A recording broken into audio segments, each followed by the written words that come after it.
UX is tough, not because of the work itself, but because of everything around it. The pressure, the politics, the self-doubt.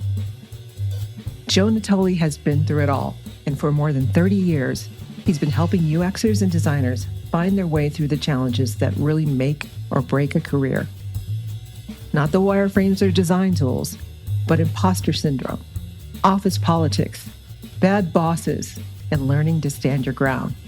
This is Making UX Work, where he tackles the battles no boot camp, book, or conference ever prepares you for, and shows you how to come out stronger on the other side. If you feel panicked before any kind of public social interaction, okay, for example, speaking or presenting or just speaking up at a team meeting, main culprit here is usually doubt. Now, I'll bet that you know that already, but here's what I want you to understand. What you're doubting here is not your ability or your skill or your delivery. What you're really doubting is the value and the truth of what comes out of your mouth. And here's the deal. If it isn't true or valuable to you, it isn't going to be true or valuable to anybody else. So yeah, you're doubting it, probably because on some level, you already know that, okay? But mainly because none of it is really yours in the first place, okay? Look, saying things that you don't really feel or don't really fully believe is a lot like the last metaphor I gave you, which is wearing someone else's clothes. And that someone is twice your height and half your weight. Those clothes aren't anywhere close to fitting, right? They're uncomfortable as hell, and you feel damn self-conscious in them. The same thing happens with your words if they're not truly yours. And if your only goal is to be right, okay, or to make yourself look good, or to make those other people respect you, you really need to take a minute and think about where that's coming from. Because there's a really good chance that that place is a town called "Everyone here is smarter and more interesting than me." Or maybe it's the next town over, which is a little place that goes by the name of "They'll all find out I'm a fraud." Or any one of the neighboring cities or states in a country called "I'm not enough, I never was, and I never will be." Residents of these towns typically recognize each other on sight, because the masks that we all wear typically come from the same shops. And yeah, I said we for a reason. You're in good fucking company here. Takes one to know one, as the saying goes.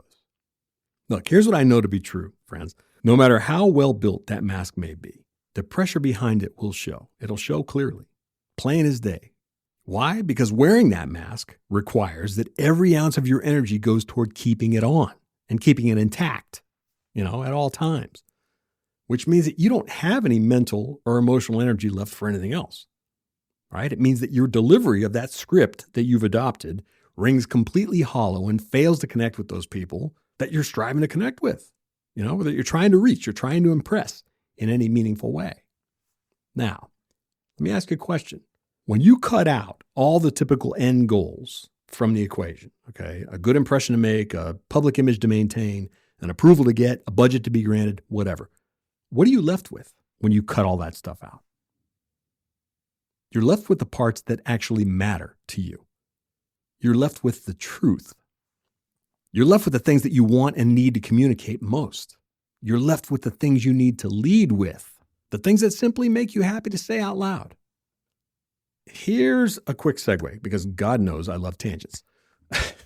Some of you probably don't know this, but I sing. And I've always admired singers, but my criteria is actually pretty strict. I am actually a very harsh judge of vocalists in all genres. Ask my friend Chuck, he'll tell you. But my measure for awesomeness isn't what you probably think it is. It's not about being note or pitch perfect, okay? It's not about amazing technical ability, although those things certainly impress the hell out of me. I judge singers on one thing and one thing only, whether or not they sound like they mean it. Flat or sharp notes mean nothing to me. Gravelly, cracked voices that break on certain notes don't bother me at all, as long as I can feel what that person is putting across way down in the primal part of my soul. It's not rational, it's emotional. Okay, that's how I judge music. Does it fucking move me or not? By the same token, if I'm connecting with you right now, it's because everything I'm telling you does make me happy to say out loud. This is stuff that I believe in to the very core of my being. It sounds like I mean it because I do fucking mean it. And because I know that carries the day, I am really picky about the topics that I tackle publicly. Because in order to do it well, in order to be convincing, I have to mean every single word of what I'm saying. I have to be able to put the full weight of me, all that I am, all that I believe, behind every single word. In other words, I have to be real. That's the only way anything lands with an audience or a client or a team. It's the only way anything sticks with them after I'm gone. It's the only way I make a lasting impression, right? One that makes it difficult for them to doubt my intentions or forget about me. It is the only way that anything I say is going to be truly meaningful. Now, here's the good news. Overcoming all that shit is something that every single person in the world, especially and including you, is capable of. And the very first thing that you need to understand about finding that confidence or presenting well or speaking in a, impactful, memorable, compelling way is this. The only way to do it is to truly, fully, forcefully be yourself. Now, I want your full and undivided attention right now. If you're doing anything other than listening to my voice, I want you to stop doing it. Put the phone down, stop scrolling, turn away from the screen for a few minutes.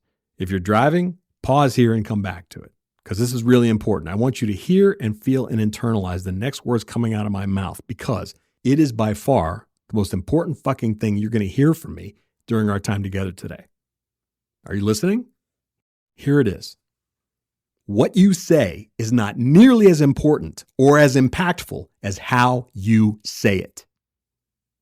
Now, let me ask you a question. Did I have your full attention just now? Right. You know why? When you say things like you mean them, people take notice. They put down their goddamn phones. They stop daydreaming about what's for lunch. They sit up straighter and they pay attention.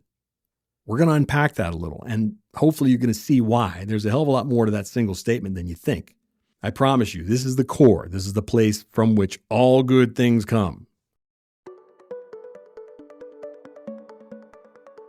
If you're a UX or product designer frustrated by resistance, rejection, or being ignored, Joe Natoli wants you to know it's not you.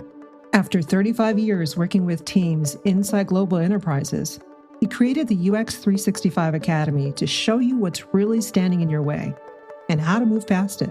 Textbooks teach theory, Joe teaches reality. This is practical, real-world UX, taught by someone who's lived it. Learn more at ux365academy.com for the way it actually is, not the way it's supposed to be. People have told me in the past that I walk into a room like I own it, that when I speak, I do that with a high degree of confidence, that I seem, really sure of myself, like I have no doubts. Now, that is all true except for the last part. Doubt comes with the territory, always, no exceptions, okay? But do you know why people think I'm confident and sure of myself? Because I absolutely, positively, unequivocally believe in every fucking word that comes out of my mouth. To my core, I believe these things. They're real, they're true, they're me. I'm not acting. I'm not putting on some character or trying to look or act or sound professional.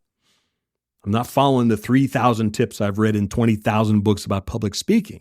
I'm also not rehearsing in a panic to make sure I hit my marks or make sure I remember what I said 10 minutes ago so I don't contradict it later. And I also don't have to keep track of what I say because it's all the truth of what I know, okay? I don't claim to know anything that I don't. I don't hold court on things that I've never experienced or things that I know nothing about. And I never say anything that I don't fully believe, all right? I'm doing one thing and one thing only. I'm being me, without fear, without shame, without giving a single fuck what anyone in the room thinks of me or what I have to offer. Now, don't confuse that zero fucks approach with not caring how things land or whether or not people get value or are helped from what I say or what I do. I care immensely about those things, which is also a requirement, okay? If you don't care about those people you're speaking to, your words are always going to be hollow, okay? What I don't care about is whether anyone agrees with what I say. You understand? I'm not ever looking for agreement. I'm looking for change. I'm looking for impact. I'm looking to be as truthful and as honest as I can. I want to share what I know in the hopes that it's going to help somebody. But I am not deluded enough to believe that I have any control whatsoever over what people do with what I give them. All right. For example, some of you will take what you learn here, you'll do the work, and you'll put it to use. Some of you won't. I have no say in that. It's out of my control. The only thing within my power is to work as hard as I possibly can to plant the seeds in your heart and your mind to show you what's possible, right? To give you every tool or motivation that I have in my possession to get you to believe that you can do it, that you are worthy, that there is nothing you can't overcome. That's what's in my control.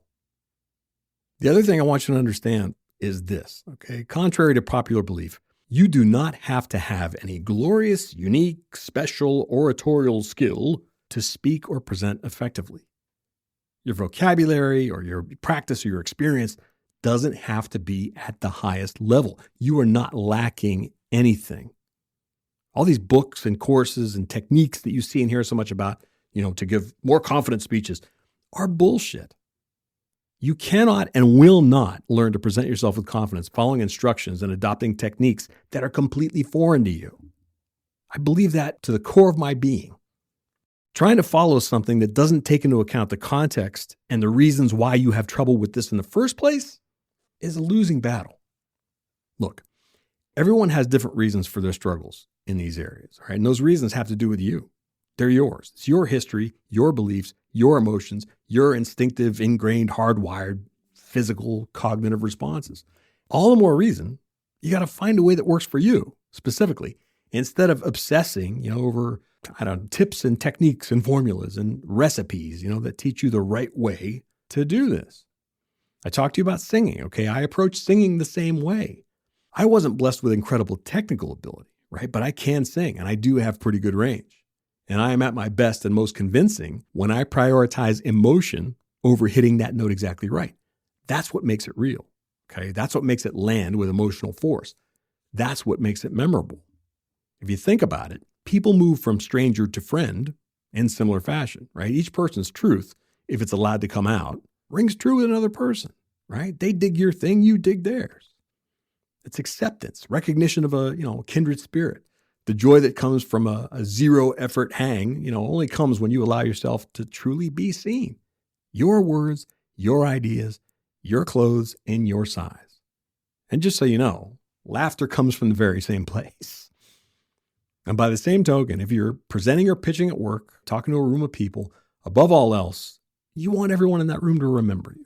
Okay? That actually matters more than whether or not they agree with what you're proposing. Because when they're thinking about it later, could even be on the next project after this one, you want to be the one that keeps popping up back in their heads, right? As they try to figure out what to do and who to involve. Whether it's right now in the room or whether it happens sometime next week, you want that product manager or that development lead or executive or whoever it is to be thinking, Isabella seemed damn certain this was the right call. Maybe we should give it a shot. If you work for yourself, like I do, the same goes for a client that you're pitching.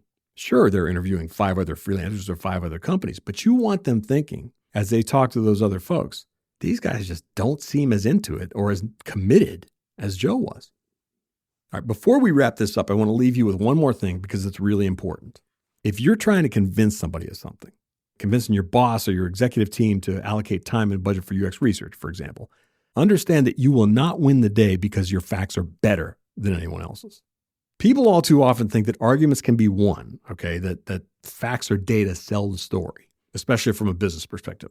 Facts carry the day. I'm going to tell you something. I've been convincing stubborn managers and executives to do things that they didn't think were important for 30 fucking years. So I am here to tell you from experience that data in and of itself doesn't sell shit.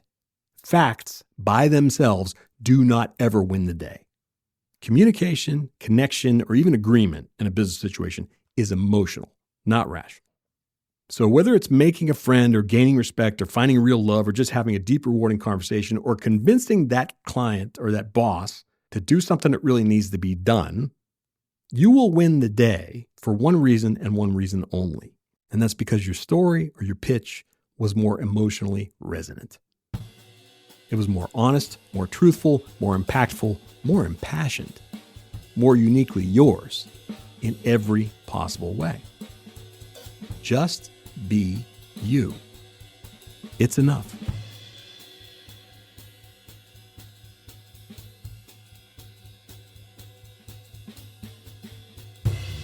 You've been listening to Making UX Work with Joe Natoli.